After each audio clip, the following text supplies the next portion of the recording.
가끔 날카롭기도 하고 아닌 것 같기도 하고 알 수 없는 그런 아이입니다. 시동이 걸리지 않으실 수도 있으니까요. 오일 파스텔 묻은 가죽 지우는 방법 아시는 분들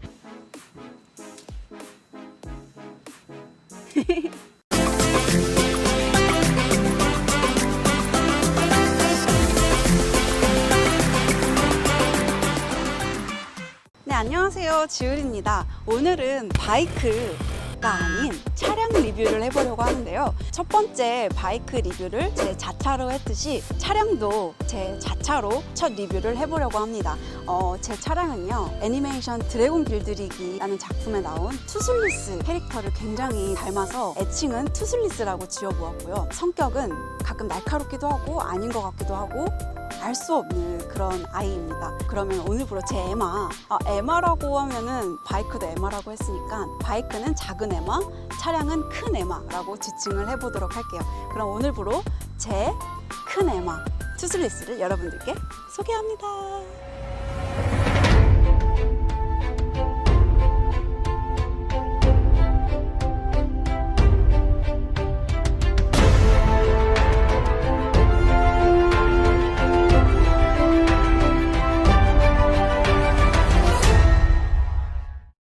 네, 제 투슬리스의 정식 명칭은 벤츠 CLS 250T 포매틱 2016년식이고요. 신차 가격은 1억 원이 살짝 넘는 가격인데 저는 그 가격에 인수하지 않았습니다.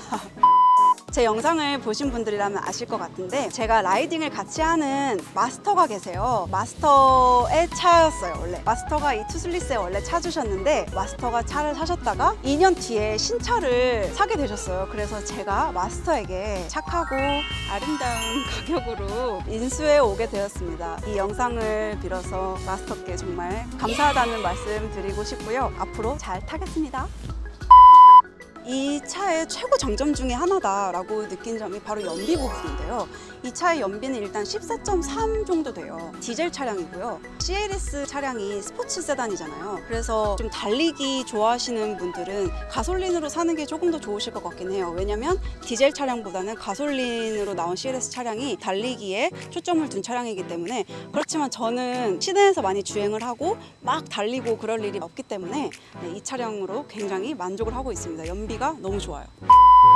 외관부터 보실 건데요. 전면부 먼저 보실게요. 제가 아까 여러분들께 투슬리스라는 캐릭터를 닮았다고 했잖아요. 근데 그 투슬리스를 닮았다고 생각한 가장 큰 이유가 바로 전면부의 라이트 부분 때문에 제가 투슬리스라고 생각을 했거든요. 투슬리스의 눈매랑 굉장히 이 라이트가 닮은 것 같아요. 저는 차의 외관을 볼 때 미적으로 예쁘다, 조금 덜 예쁘다라고 생각하는 부분이 라이트거든요. 제가 라이트 디자인을 중시 여기는 편인데 이 CLS 같은 경우는 정말 라이트가 예쁘게 빠진 것 같아요. 뭔가 불꽃 모양 같기도 하고 큰 식물의 잎사귀 같은 모양도 있고 밤에 보시면 이 CLS가 내뿜는 빛이 굉장히 예쁘거든요.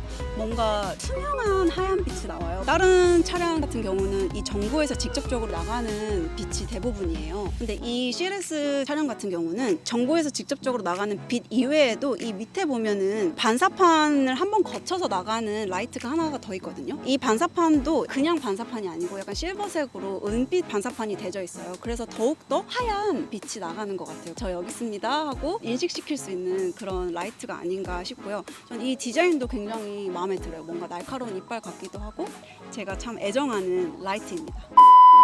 제가 이 라이트에 대해서 집착적으로 약간 말을 했는데 사실 이 차량도 2016년식이라서 이제 구형이 됐잖아요. 풀체인지 돼서 나온 지도 이제 어느덧 꽤 됐는데 신형 CLS 모델을 봤을 때 굉장히 날렵해지고 예쁘더라고요. 물고기 같은 느낌도 있고. 근데 제 차량이어서 그럴 수도 있겠지만 전체적인 쉐입이나 이 라이트, 눈 부분은 구형 CLS가 조금 더 예쁘지 않나 하는 생각을 합니다. 그리고 투슬리스는 생각보다 면적이 굉장히 넓어요. 1880mm, 약 2m 정도 되고요. 여기 가운데 이 투슬리스의 심장이라고 할 수 있는 엔진이 들어있는데 엔진은 1443cc 정도 되는 아이입니다. 네, 이번에 측면부를 보실 건데요. CLS 차량 자체가 쿠페 형태로 나와서 그런지 모르겠지만 굉장히 앞뒤의 길이가 길어요. 4,950mm 정도, 미터로 환산하면 5m 정도 되는 길이고요. 긴 길이죠. 그리고 이 휠을 보시면요. 휠은 19인치 정도 되는 휠이고요. 저는 이 휠이 차마다 다 휠 안에 디자인이 각양각색이잖아요. 개인적으로는 날이 많이 없는 것도 좀 별로고 너무 빽빽한 것도 별로고 그냥 중간 정도, 이 투슬리스 정도 있는 게 가장 예쁘다라고 생각을 했었는데 제가 최근에 G90을 보고 약간 그 생각이 바뀌었어요. 빽빽한 것도 이렇게 예쁠 수 있구나. 휠 디자인은 그 차에 어울리는 휠이 가장 예쁜 거구나 하는 걸 또 느꼈고 다음에 기회가 되면 G90 한번 리뷰해 보도록 하겠습니다. 그리고 이 휠 안에 디스크를 보시면 디스크도 다른 차량에 비해서 크게 나져 있는 편이고요. 이 디스크의 특징이라고 보면은 다른 디스크랑은 다르게 구멍이 이렇게 뽕뽕뽕뽕 나져 있어요. 그 구멍은 브레이크를 이렇게 밟았다 뗐다 할 때마다 디스크랑 브레이크랑 이렇게 닿으면서 마찰이 생기고 그 마찰로 인해서 열이 생기거든요. 그럼 그 열이 많이 발생이 되고 분출이 안 되면 브레이크가 빨리 마모되고 상할 수가 있잖아요. 그래서 그 열을 빨리 이렇게 밖으로 분산시켜주기 위해서 이 구멍이 디스크에 있다고 합니다. 측면에서 보면은 또 창문이 특징이라고 할 수 있는데요. 프레임리스 창문을 가지고 있어요. 투슬리스와 마찬가지로 투슬리스라는 별명이 왜 투슬리스냐면은 이빨이 화나면 났다가 또 평상시에는 들어갔다가 이렇게 이빨이 없어요. 평상시에는. 그래서 투슬리스라고 해서 이빨이 없다라고 하는 건데 이 차량 같은 경우에도 프레임이 없어요. 그래서 프레임리스라는 창문을 가지고 있는 차량이고요. 프레임리스의 특징은 열면은 완전히 닫히지 않고 살짝 열려 있고 그리고 닫으면 이렇게 완전히 닫히는 형태로 되어 있습니다. 후면부를 보실 텐데요. 제가 앞에서 앞라이트가 투슬리스의 눈을 닮았다고 했잖아요. 앞라이트가 환하지 않았을 때 평상시 눈이라고 하면은 뒷라이트의 각도는 조금 더 날카롭게 올라가 있어요. 그래서 살짝 투슬리스가 환한 듯한 라이트를 가지고 있는데 새로 나온 신형 CLS 같은 경우는 라이트가 그냥 일자로 뻗어져 있더라고요. 저는 이 라이트가 좋긴 한데 뭐 신형 보니까 그게 더 신형 같긴 하더라고요. 네, 고영이 됐긴 했나 봐요.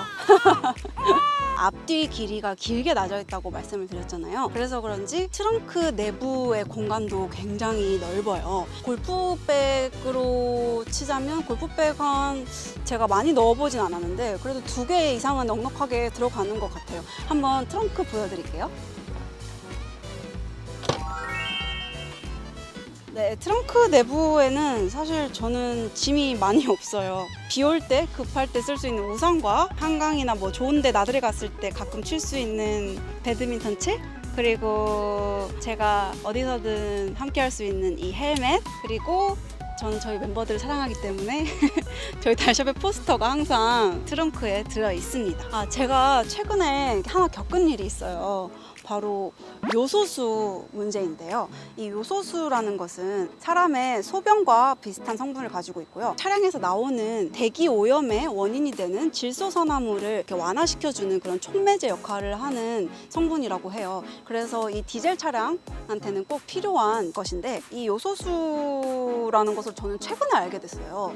요소수라고 뜨는 것도 아니고 제가 운전을 하고 있었는데 계기판에 AD 블루를 보충하시오 이런 멘트가 뜨더라고요.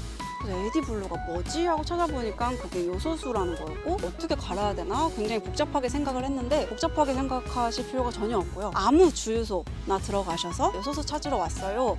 요소수 찾으러 왔어요? 요소수 사러 왔습니다 하면은 요소수를 주세요. 저는 20리터에 2만 원을 주고 샀고요. 트렁크를 열면 바로 여기 손잡이가 보이는데요. 이 손잡이를 오픈해 주시면 이 부분이 바로 요소수를 삽입하는 구간이고요. 여기를 열고 주유소에서 받으신 요소수를 넣어주시면 끝이에요. 요소수가 이렇게 주입하기 편하게 되어 있으니까요. 여러분들 혹시 보충하시오 라는 멘트 디젤 차량에만 물론 해당되는 거고요. 당황하시지 마시고 요소수 이렇게 간편하게 주유소에 가셨으면 좋겠습니다. 그리고 이 요소수는 보충을 해주시지 않으면 시동이 걸리지 않으실 수도 있으니까요. 꼭 보충하라는 멘트가 뜨면 반드시 즉각 갈아주시길 바랍니다. 이번에는 내부를 한번 보실게요. 문을 열게 되면 바로 처음으로 보이는 게 이 메모리 시트 조절 장치이고요. 메모리 시트는 최대 3개까지 조절을 할 수가 있어요. 3인까지. 그리고 이 메모리 시트는 8방향으로 조절이 가능하고요. 이 헤드레스트가 조절이 된다는 게 너무나 큰 장점인데 가끔 이것 때문에 불편을 겪고 있는 게 제가 헤드레스트를 위치를 맞춰 놓았음에도 불구하고 다른 곳을 조절하면은 이 헤드레스트가 저절로 위로 올라가는 것 같아요. 제가 맞춰놓은 곳에 그대로 있었으면 하는 바람인데 이건 제가 조절을 못하는 거겠죠? 시동을 켜볼게요. 스마트 버튼을 눌러주시면 이렇게 시동이 켜집니다. 신형에서 제가 예쁘다라고 생각했던 부분이 이 계기판이랑 내비게이션 부분인 것 같아요. 계기판이랑 내비게이션이 이렇게 쭉 연결되어 있는 디자인이 참 저는 예쁜 것 같았고요. 이런 여러 가지 정보들을 볼 수가 있거든요. 평소에는 제 주행 속도를 볼 수 있는 속도 계기판으로 해놓는 편인데 이 계기판에 나오는 정보들을 그대로 여기 내비게이션에서도 보실 수가 있어요. 근데 제가 이 양쪽을 동일한 화면으로 놓고 해보기도 했는데 화면에서 나오는 계기판이 인식되는 속도가 조금 더 느린 것 같더라고요. 웬만하면은 계기판으로 틀어놓진 않는 것 같아요. 그냥 제 눈앞에 있는 계기판으로 보는 편입니다. 후진할 때나 주차할 때 이 어라운드 뷰의 해상도가 굉장히 높아서 360도 동서남북의 자세한 상황들을 쉽게 확인할 수가 있는데요.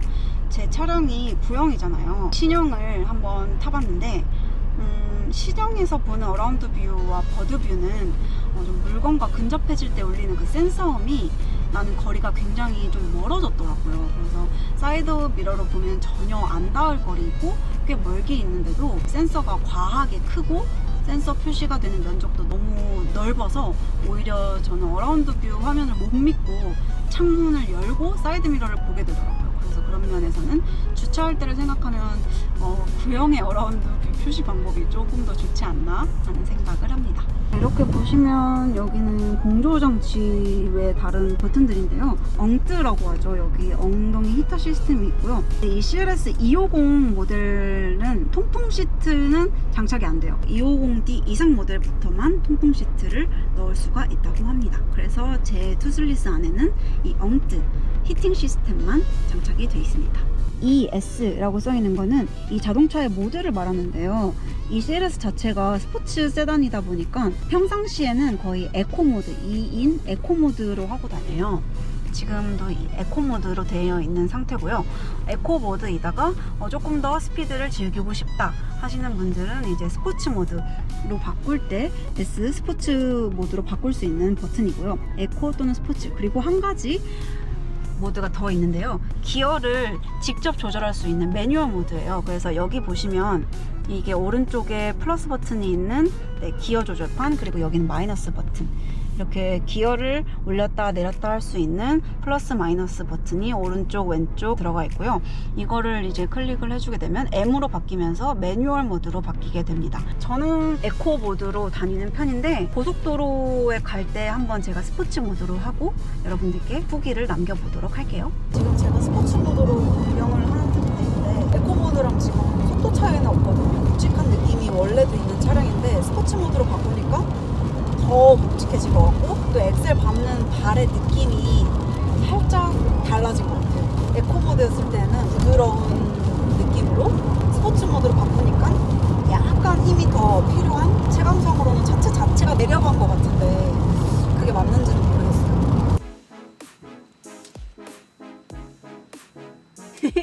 제가 굉장히 아끼는 차량임에도 불구하고 단점은 물론 있는 것 같아요. 그 중에서도 가장 큰 단점 한 가지를 뽑자고 하면은 저는 이 뒷좌석 시트가 아닌가 싶어요. 제 키가 165거든요. 물론 저는 그렇게 닿을 것 같진 않지만 저희 아버지가 한번 뒷좌석에 타신 적이 있으셨거든요. 저희 아버지 키가 178이신데 아버지는 좀 많이 불편하시더라고요. 이 위에도 불편하고 지금은 제가 넓게 빼놓은 상태라 그렇지만 시트와 시트 간의 간격도 굉장히 좁은 편이고요. 그리고 시트 자체가 그렇게 편한 시트는 아닌 것 같아요. 이거 조금 딱딱합니다. 혹시 가정을 이루신 분들이 패밀리카로 이 차를 뽑으신다 하시면 살짝 저는 비추인 것 같아요. 왜냐면 일단 뒷좌석에 타신 분들이 그렇게 편하지 않으실 거고 저는 물론 많이 사람을 태우지 않고 제가 혼자 주로 운전을 하기 때문에 그렇지만 운전자 위주의 차량이 아닌가 싶어요. 오일 파스텔을 가지고 가다가 이렇게 엎질렀어요. 근데 이게 잘 안 지워지더라고요. 이렇게 엉망이 됐는데 뒷시트가 이걸 어떻게 지워야 되나, 가죽이 망가질 것 같아서 함부로 하기가 조금 그런데, 혹시 오일 파스텔 묻은 가죽 지우는 방법 아시는 분들 댓글로 남겨주시면 감사드리겠습니다. 이렇게 오늘 제 큰 에마 투슬리스를 여러분들께 소개해드렸는데요. 예뻐해 주셨으면 좋겠고요. 다음에는 더욱더 멋진 차량 소개로 돌아오도록 하겠습니다. 안녕.